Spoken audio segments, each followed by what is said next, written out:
ربنا واجعلنا مسلمين لك ومن ذريتنا أمة مسلمة لك وأرنا مناسكنا وتب علينا إنك أنت التواب الرحيم. السلام عليكم ورحمة الله وبركاته. إن الحمد لله نحمده ونستعينه ونستغفره ونؤمن به ونتوكل عليه ونعوذ بالله من شرور أنفسنا ومن سيئات أعمالنا من يهده الله فلا مضل له ومن يضلله فلا هادي له أشهد أن لا إله إلا الله وحده لا شريك له وأشهد أن محمدا عبده ورسوله. اللهم صل على محمد وعلى آل محمد كما صليت على إبراهيم وعلى آل إبراهيم إنك حميد مجيد. اللهم بارك على محمد وعلى آل محمد كما باركت على إبراهيم وعلى آل إبراهيم إنك حميد مجيد. رب اشرح لي صدري ويسر لي أمري واحلل عقدة من لساني يفقه قولي. رب زدني علما سبحانك لا علم لنا إلا ما علمتنا إنك أنت العليم الحكيم. اللهم اغفر لنا ولوالدينا ولجميع المسلمين والمسلمات والمؤمنين والمؤمنات الأحياء منهم والأموات. أما بعد فإن خير الحديث كتاب الله وخير الهدي هدي محمد صلى الله عليه وسلم وشر الأمور محدثاتها وكل محدثة بدعة وكل بدعة ضلالة وكل ضلالة في النار. أعوذ بالله السميع العليم من الشيطان الرجيم من همزه ونفخه ونفسه. بسم الله الرحمن الرحيم. يا أيها الذين آمنوا اتقوا الله حق تقاته ولا تموتن إلا وأنتم مسلمون. يا أيها الناس اتقوا ربكم الذي خلقكم من نفس واحدة وخلق منها زوجها وبث منهما رجالا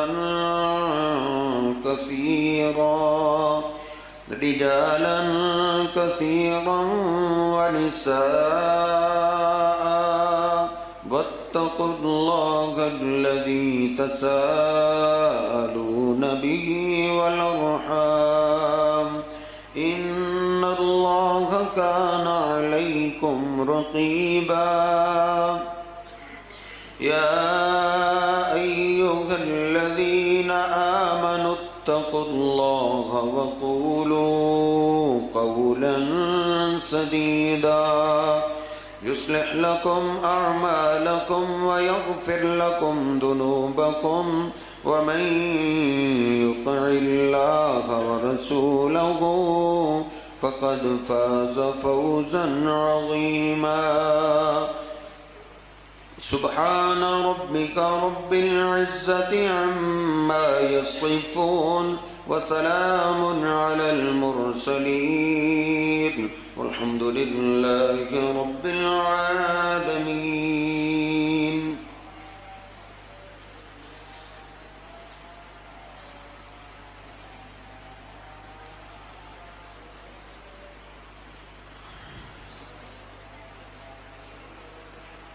نبی پاک صلی اللہ علیہ وسلم کے بعد مسلمانوں پہ جتنے بھی حالات گزرے ہیں، ان حالات میں سے سب سے بدترین حالات جن سے آج کل ہمارا سامنا ہے، مسلمان ہی مار کھاتے ہوئے نظر آ رہے ہیں،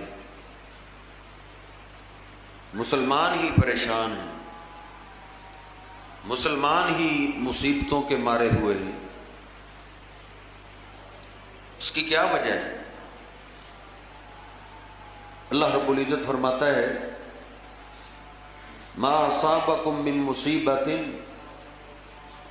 فبما کسبت ایدیکم۔ اس آیہ مبارکہ میں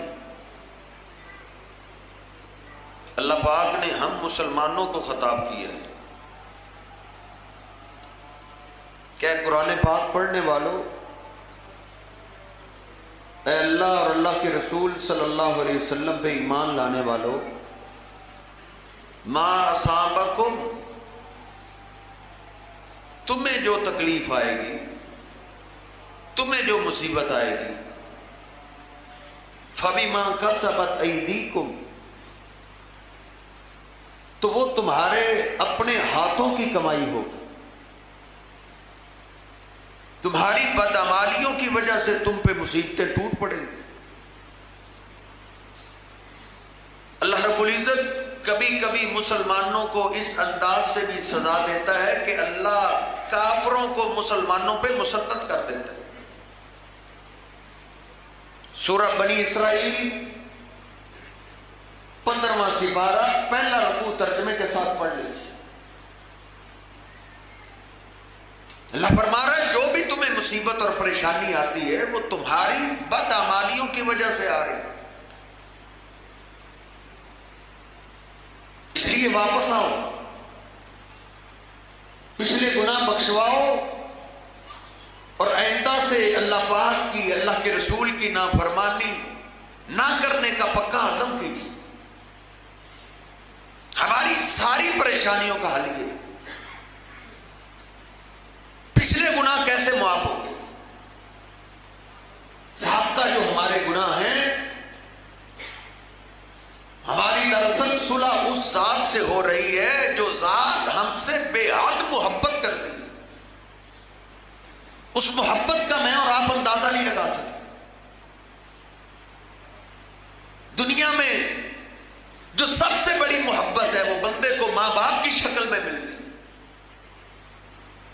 نبی پاک صلی اللہ علیہ وسلم فرماتے ہیں ماں سے بھی کہیں زیادہ اللہ پیار کرتا ہے۔ اس اللہ سے صلح کا طریقہ یہ ہے کہ اللہ سے ملاقات کریں، اللہ پاک کی ملاقات کے لیے آئیے۔ بھائی جب بھی کسی سے صلح کرنی ہو، کوئی سبارسی بھی چلا جائے تو وہ یہی کہتا ہے بھائی اس کو تو لے کے آؤ، مجھ سے تو بات کریں، وہ تو کچھ نہ کچھ مجھ سے بولے،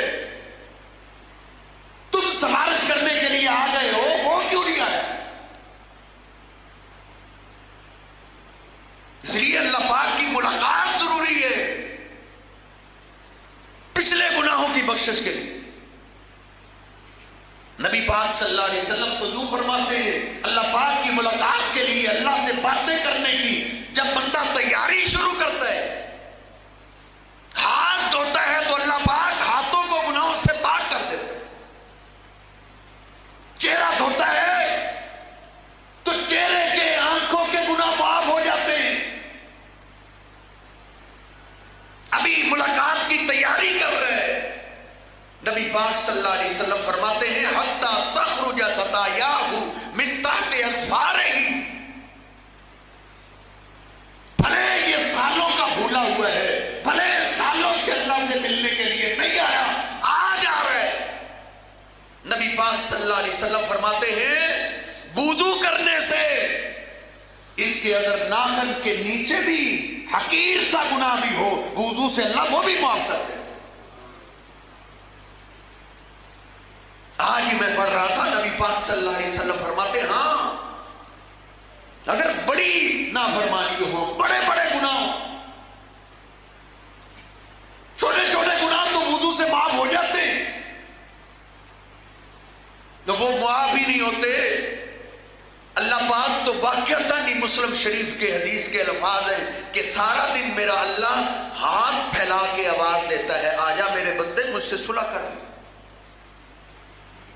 پھر رات کو بھی اللہ ہاتھ پھیلائے رکھتا ہے کہ میرا بندہ مجھ سے کبھی بھی صلح کر سکتا ہے۔ 24 گھنٹے اللہ میری اور آپ کی صلح کے انتظار میں ہے۔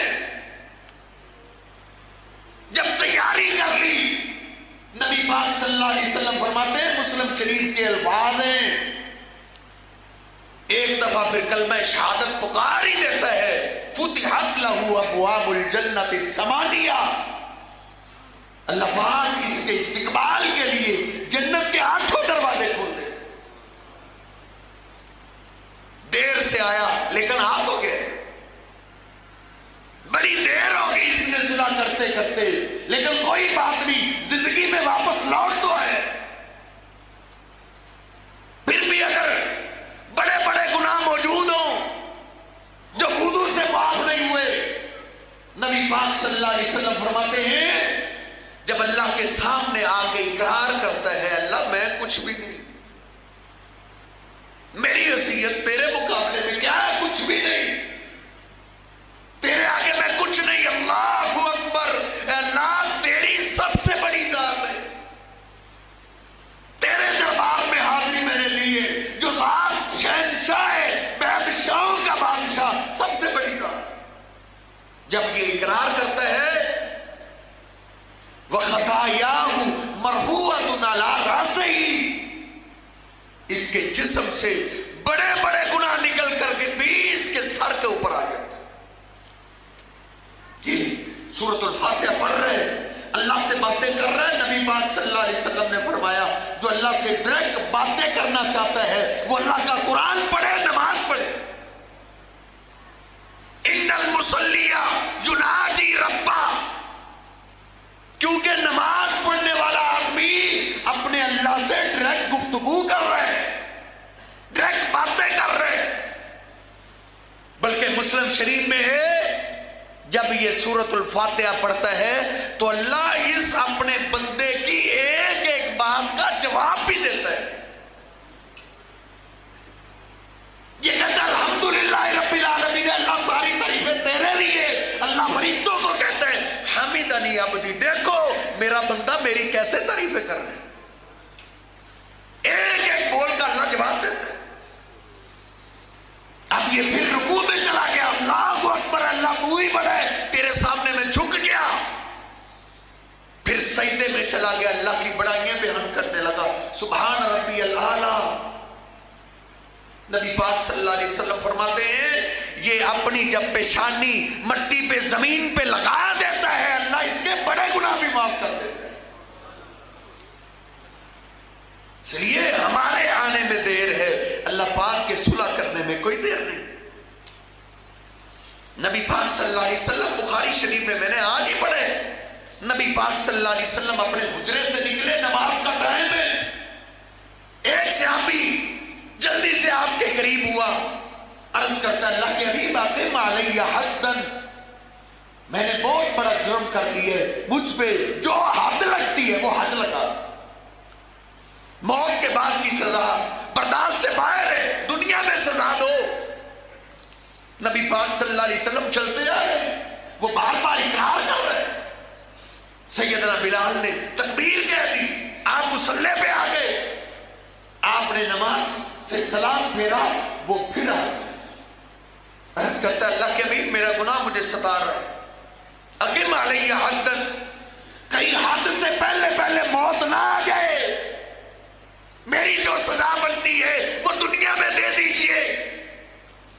نبی پاک صلی اللہ علیہ وسلم نے پوچھا کیا اما قد صلیت معنا، کیا ابھی ابھی آپ نے ہمارے ساتھ نماز پڑھی؟ نہیں۔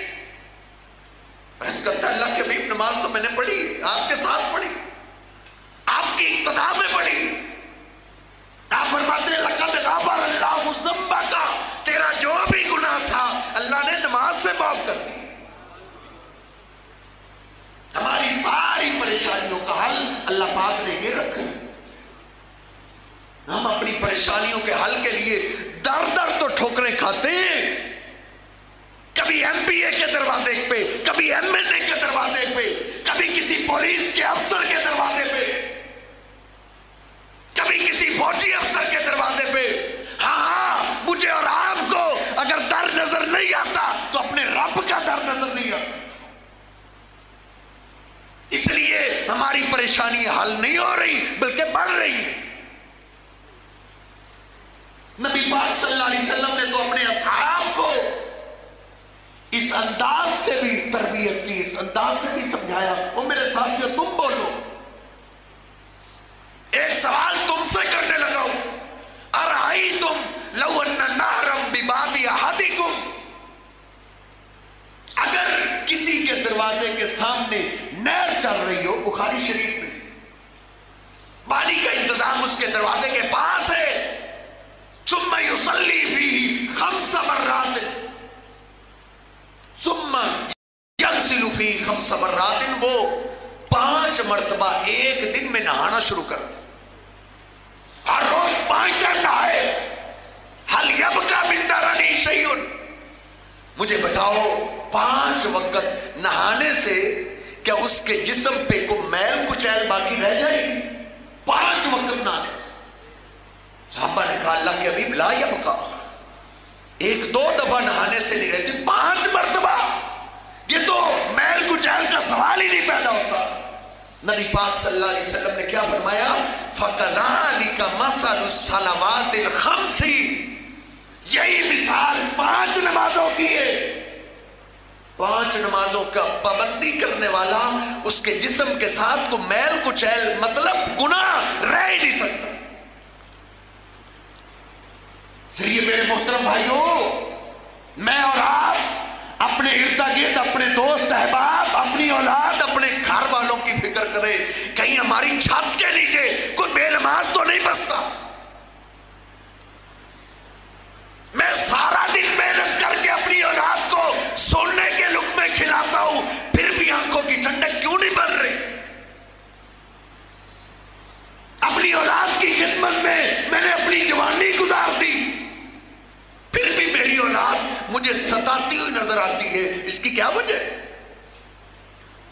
کہیں میری چھت کے نیچے میرا کوئی بیٹا بے نماز تو نہیں؟ نبی پاک صلی اللہ علیہ وسلم تو فرمایا کرتے تھے جعلت قرۃ عینی فی الصلاۃ۔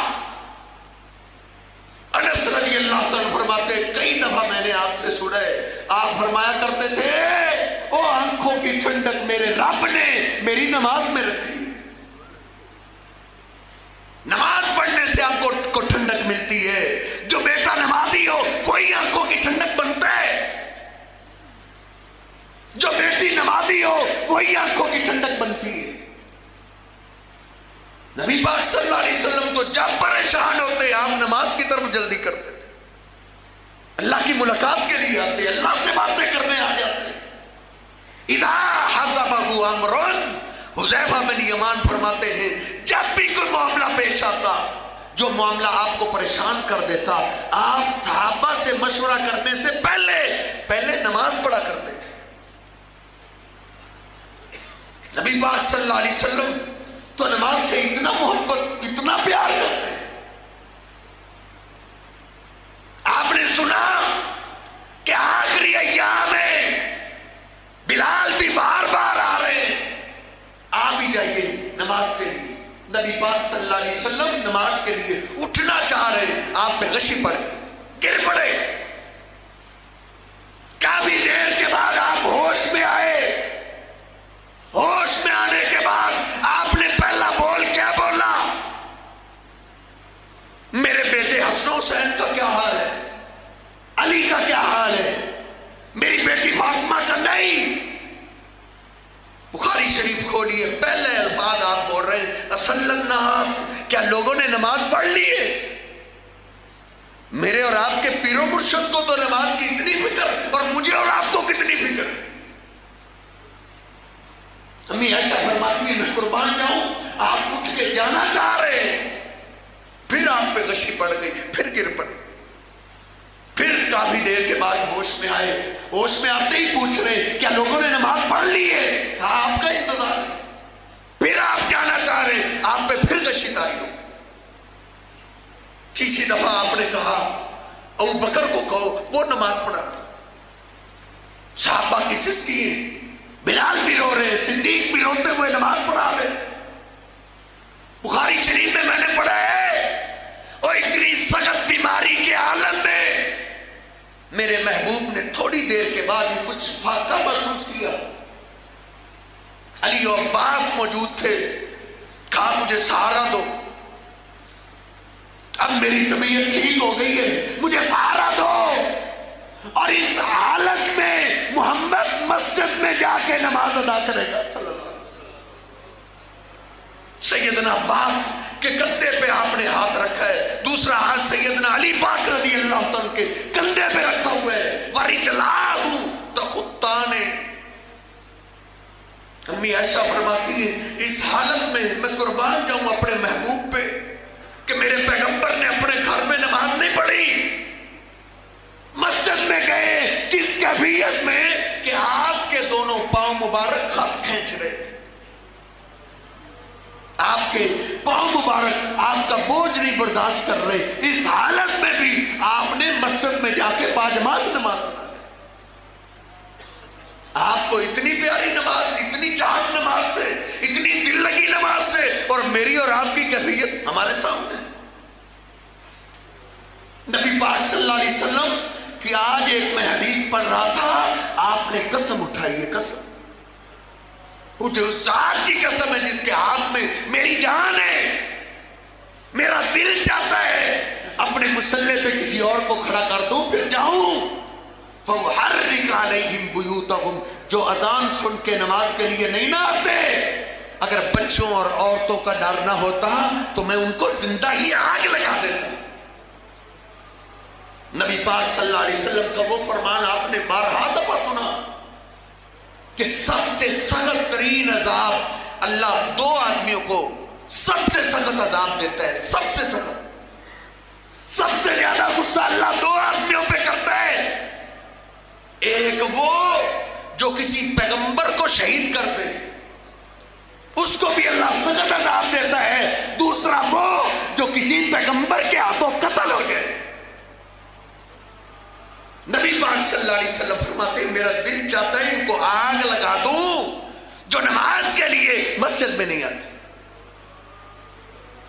میرے محترم بھائیوں، لمحہ فکری ہے، وہی اللہ پاک سب سے زیادہ محبت اور پیار تو میرے اور آپ کے پیر و مرشد سے کرتا ہے. اور جس پہ محبوب علیہ السلام اتنے غصے ہوں اور وہ ہماری چھت کے نیچے رہتا ہو، پھر ہمارا گھر سکون کا گہوارہ بن جائے گا. اور لاکھوں ڈالر بھی کما لو، اللہ کی قسم ہے نماز کے بغیر سکون نہیں مل سکتا. ہو سکتا ہے کوئی کافر یہودی اور عیسائی تو ہو سکتا ہے جس کو دنیا کا عارضی تھوڑا بہت سکون مل جائے، مسلمان کو نماز کے بغیر سکون نہیں مل سکتا. اس لیے تو جناب علی پاک رضی اللہ تعالیٰ بھی فرماتے، نبی پاک صلی اللہ علیہ وسلم کا جو آخری کلام میں نے سنے، آپ یہی کہتے ہوئے جا رہے تھے الصلاۃ الصلاۃ، میں جا رہا ہوں، نمازوں کو نہ چھوڑنا، نمازوں کا خیال رکھتے رہنا۔ اللہ کا قرآن بھی کہتا ہے کلا اذا بلغت التراقی وقیل من راق، جب کسی بے نماز آدمی کی موت کا وقت آتا ہے یضربون وجوہہم وادبارہم، فرشتے آتے ہی اس کو مارنا شروع کر دیتے، اس کے چہرے پہ مارتے، اس کی پشت پہ مارتے۔ اب تو اس کی آواز بھی دنیا میں نکالنے پہ پابندی لا گئی، وہ چیختا اور چلاتا ہے، اس کی آواز اس کے ہونٹوں سے باہر نہیں ہوتی۔ کلا اذا بلغت التراقی، روح لینے والے فرشتے آگے مار رہے ہیں، اس کی روح حلق میں پھنسی ہوئی ہے، آواز دی جاتی ہے حل من راق، کوئی ہے دم جھاڑو کرنے والا جو اس کو بچا لے، ہے کوئی ڈاکٹر طبیب لے کے آؤ، اس پہ سورہ یاسین پڑھے۔ اس پہ اتنی مشکل کیوں آ رہی ہے، اتنی تکلیف میں کیوں آ رہا ہے؟ اللہ کا قرآن کہتا ہے، اللہ کا قرآن بتاتا ہے اس پہ مشکل وقت کیوں آیا ہے، اس کو موت کے وقت مار کیوں پڑ رہی ہے۔ ہاتھ تو پھیلا رہا ہے، ہاتھ اس کا خالی ہے، کدھر گئے میرے یورو، کدھر گئے میرے ڈالر، میری گاڑیاں کدھر ہے؟ خالی ہاتھ جیسے دنیا میں آیا ویسے جا رہا ہے۔ اللہ کہتا ہے میں بتاتا ہوں اس کو کس چیز کی سزا مل رہی ہے، فلا صدق ولا صلی، اس کو مارا اس لیے جا رہا ہے کہ یہ دنیا میں نماز نہیں پڑھتا تھا، کبھی اس نے سچ نہیں بولا، کبھی اس نے نماز نہیں پڑھی، فلا صدق ولا صلی ولکن کذب وتولی، جب اس کو نماز کا نام لیا جاتا یہ جھٹلاتا اور بھاگ جاتا تھا، منہ پھیر لیتا تھا، نماز کا نام لینے والوں سے یہ نفرت کرتا تھا۔ موت کے وقت ذلیل ہو رہے، اس پہ سختیاں آ رہی ہیں۔ نبی پاک صلی اللہ علیہ وسلم فرماتے ہیں بخاری شریف میں 3 جگہ آج میں نے روایت پڑھی ہے کہ جب پھر اس کی میت تیار کی جاتی ہے نا، غسل کفن، اب یہ اس کو اٹھایا جا رہا ہے، اگر نمازی آدمی ہو وہ تو کہتا ہے کدیبونی کدیبونی، مجھے جلدی لے جاؤ، مجھے جلدی لے جاؤ، مجھے میری جنت کے حوالے کر دو، لیکن اللہ نہ کرے معاملہ دوسرا ہو، یا ویلا، ہائے میری بربادی، این تذهبون بها، یہ مجھے کہاں لے کر جا رہے، چلا رہے، چیخ رہے، اور جن دوستوں کی خاطر تو نماز لیٹ کیا کرتا تھا وہ تیرے جنازے کو لیٹ نہیں کریں گے، جن اپنی فیملی کی خدمت کے لیے نمازوں کو ضائع کرتا رہا وہ تیرے جنازے کو زیادہ دیر گھر میں نہیں رکھیں گے۔ چارپائی اٹھائی گئی اس کے گھر سے، شاید اس کی بیٹیوں نے چارپائی کے پاؤں کو تھام لیا، ہم نے اپنے بابا کو نہیں جانے دینا، لیکن کون روک سکتا ہے؟ سارے دوست رشتہ داروں نے اٹھائی ہوئی ہے، لے کے جا رہے، اور یہ روتا اور چلاتا ہوا کہہ رہے مجھے کہاں لے کر جا رہے، گھر کے بغیر تو میرا دل نہیں لگتا تھا، تو مجھے گھر سے کہاں لے کے جا رہے؟ وہ چیخ اور چلا رہا ہوتا ہے۔ نبی پاک صلی اللہ علیہ وسلم فرماتے ہیں اس کے چیخ و پکار اور درد بھری آواز کو انسان کے سوا سارے جانور اور پرندے سنتے ہیں۔ لو سمع الانسان لصعق، اگر اللہ کسی انسان کو یہ درد بھری آواز سنا دے تو اس کا کلیجہ پھٹ جائے گا۔ وہ درد بھری آواز سے کہہ رہا ہوتا ہے مجھے نہ لے کے جاؤ، لیکن نہیں، جس کو زیادہ پیار ہوتا ہے وہ زیادہ تیز لے کر جاتا ہے، جو زیادہ قریبی دوست ہوتا ہے وہ مٹی زیادہ ڈالے گا۔ یہ لوگوں سے ہوتا ہوا کام دیکھ رہے ہو، یہ کام مجھ اور آپ سے ہونے والا ہے۔ کسی دوست کی خاطر اپنے رب کو ناراض نہ کرو، کسی رشتہ دار کی خاطر اپنے اللہ سے ناراضگی نہ لو۔ نبی پاک صلی اللہ علیہ وسلم فرماتے ہیں میں نے دیکھا ہے ایک آدمی قبر میں لیٹا ہوا ہے، اس کے اوپر ایک فرشتے کو اللہ نے مقرر کر دیا، اس کے ہاتھ میں بھاری بھرکم پتھر ہے، یفعلون ما یؤمرون، اس کو ترس بھی نہیں آتا، وہ پتھر اس کے سر پہ مارتا ہے، اس کے سر کو کچلا جاتا ہے، اس کے سر کا قیمہ ہو جاتا ہے، وہ فرشتہ اس پتھر کو اٹھاتا ہے، اللہ اس کے سر کو پھر صحیح سلامت کر دیتا ہے، وہ پھر چیختا اور چلاتا ہے، لیکن اس کو اس کی آواز پہ ترس نہیں آتا، وہ پتھر پھر مارتا ہے۔ ادھر بھی نبی پاک صلی اللہ علیہ وسلم فرماتے ہیں لولا ان تدافنوا دعوت اللہ ان یسمعکم من عذاب القبر۔ کئی دفعہ میرے دل میں خیال آیا کہ اللہ کو کہہ دوں اے اللہ یہ قبر والے کی درد بھری آواز میری امت کو سنا دے تاکہ ان کو یقین آ جائے اور یہ تیری طرف واپس لوٹ آئیں۔ آپ فرماتے ہیں پھر میں نے یہ دعا نہیں کی، میں بھی ڈر کے کیوں ڈرا؟ آپ فرماتے ہیں میں ڈر گیا اگر میری امت نے وہ آواز سن لی تو انہوں نے اپنی میتوں کو دفن کرنا چھوڑ دیں گے، دفنانا چھوڑ دیں گے، جلا دیں گے، راکھ کر دیں گے۔ قبر میں اس کے ساتھ یہ معاملہ ہو رہے کب تک؟ جب تک قیامت نہیں قائم ہو جاتی۔ میں نے پوچھا جبریل اس کو یہ سخت ترین عذاب کیوں ہو رہا ہے؟ جبریل امین نے مجھے بتایا ہؤلاء الذین تثاقلت رؤوسهم عن الصلاۃ، یہ آپ کا وہ کلمہ پڑھنے والے ہیں جن کے سر نماز کا نام سن کے بھاری ہو جایا کرتے تھے، آج ان کے سروں کو ہلکا کیا جا رہا ہے۔ دنیا کے مشکل کام کرنے ان کے لیے آسان تھے، نماز پڑھنا ان کے لیے بہت بھاری تھا۔ اور بخاری شریف کے الفاظ ہیں ینام عن الصلاۃ المکتوبہ، فرضی نماز کے ٹائم اس کو سونا یاد آ جاتا تھا، یہ سویا رہ جاتا تھا، نماز چھوڑ دیتا تھا، نیند نہیں چھوڑا کرتا تھا۔ نبی پاک صلی اللہ علیہ وسلم جو آخری وقت یہ وصیت کر کے گئے ہیں، کوئی خاص بات ہوگی نا، کوئی خاص وجہ تھی، اس لیے آپ نے کہا میں جا رہا ہوں نمازوں کو ضائع نہ کروں۔ اب قبر میں سے جب قیامت کے دن اٹھے گا، اتنی لمبی سزا پانے سے کیا یہ گناہ معاف ہو گئے؟ نہیں، یہ گناہ معاف ہونے والا نہیں ہے۔ نبی پاک صلی اللہ علیہ وسلم فرماتے ہیں جب یہ کلمہ پڑھنے والا اللہ کی عدالت میں آئے گا، حساب کتاب جب اس کا شروع ہوگا، اول ما یحاسب بہ العبد یوم القیامت الصلاۃ، سب سے پہلا اس کا نماز کا حساب شروع ہوگا۔ یہ بڑے رفاع عامہ کے کام کرتا تھا، بڑے صدقات و خیرات، بڑی غریبوں کے، نہیں، اللہ کہے گا پہلے اس کی نماز چیک کرو۔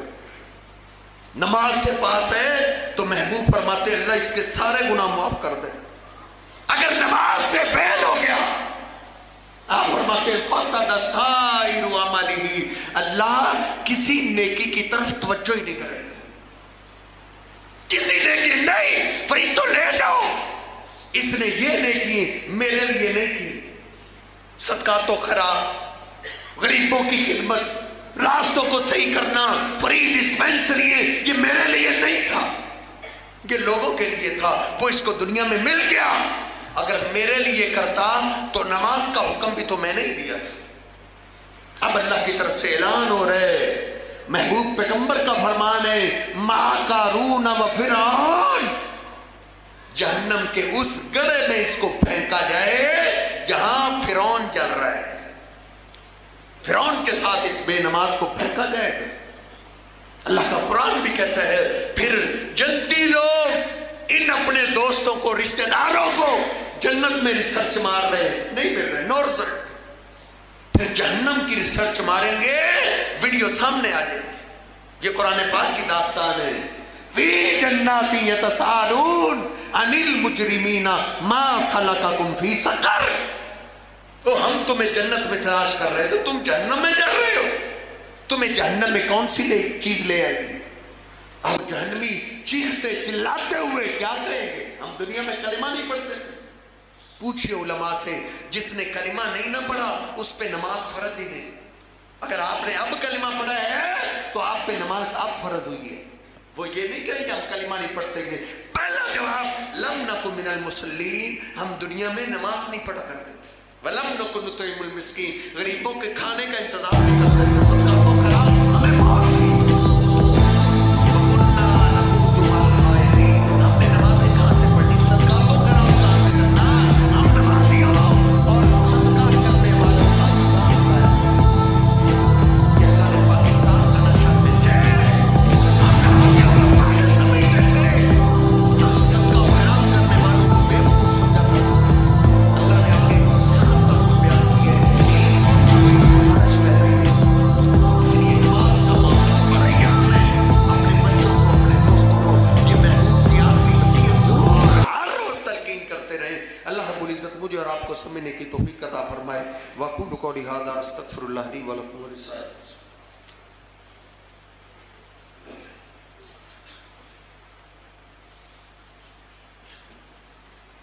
إن الحمد لله نحمده ونستعينه ونستغفره ونؤمن به ونتوكل عليه ونعوذ بالله من شرور أنفسنا ومن سيئات أعمالنا من يهده الله فلا مضل له ومن يضلله فلا هادي له أشهد أن لا إله إلا الله وحده لا شريك له وأشهد أن محمدا عبده ورسوله. اللهم صل على محمد وأزواجه وذريته كما صليت على آل إبراهيم وبارك على محمد وأزواجه وذريته كما باركت على آل إبراهيم إنك حميد مجيد. ربنا آتنا في الدنيا حسنة وفي الآخرة حسنة وقنا عذاب النار. اللهم اشف مرضانا ومرضى المسلمين. اللهم اكفنا بحلالك عن حرامك واغننا بفضلك عمن سواك. اللهم اشف مرضانا ومرضى المسلمين. يا شافي المرضى اشف مرضاتنا ومرضات المسلمين.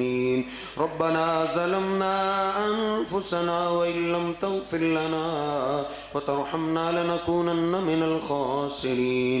ربنا تقبل منا إنك أنت السميع العليم وتب علينا إنك أنت التواب الرحيم. سبحان ربك رب العزة عما يصفون وسلام على المرسلين والحمد لله رب العالمين.